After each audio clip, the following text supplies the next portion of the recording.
গিয়ে জড়িয়ে ধরতাম তাহলে তো তারা আমাকে খারাপ ভাবতো। আমি যদি বাইরে কাউকে জড়িয়ে ধরতাম তাহলে তারা আমাকে খারাপ ভাবতো। এখন তো তুই আমার বোন, আমাকে কিছু বলতে পারবি না। এখন তো তুই আমার বোন, তুই তো আমাকে কিছু বলতে পারবি না। সামিনা বলল আচ্ছা ঠিক আছে এবার যাও, নেক্সট টাইম আমাকে এভাবে জড়িয়ে ধরিও না। আচ্ছা ঠিক আছে এবার যাও, নেক্সট টাইম আর আমাকে এভাবে জড়িয়ে ধরো না। মিরাজ বলল আচ্ছা ঠিক আছে বুঝেছি, তুই মাইন্ড করেছিস। আচ্ছা ঠিক আছে, বুঝেছি তুই মাইন্ড করেছিস। লুচ্ছি আমাকে। গুরু ভাইয়া তুমি আমাকে এইভাবে জড়িয়ে ধরেছো।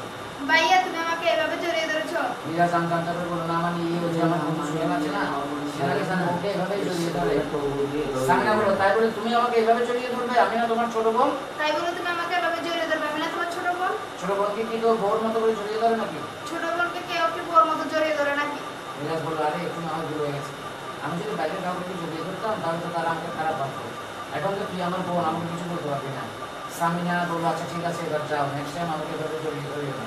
ঠিক আছে এবার যাও, নেক্সট টাইম আর এভাবে আমাকে জড়িয়ে ধরিও না। মিরাজ বলল আচ্ছা ঠিক আছে বুঝেছি, তুই মাইন্ড করেছিস। এগুলো বেরাচ্ছে না, চলে গেল। অ্যাকশন।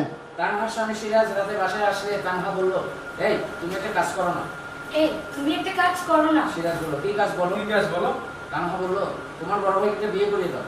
তোমার বড় ভাইকে একটা বিয়ে করে দাও। সিরাজ বলল বড় ভাইকে বিয়ে করাবে আমার বাবা মা, বিয়ে করাবে আমার বাবা মা। তোমারও তো মাথা ব্যথা কেন? তোমার তো মাথা ব্যথা। তানহা বলল একটা যুবক ছেলে বাড়িতে থাকলে আমার কেমন কেমন জানি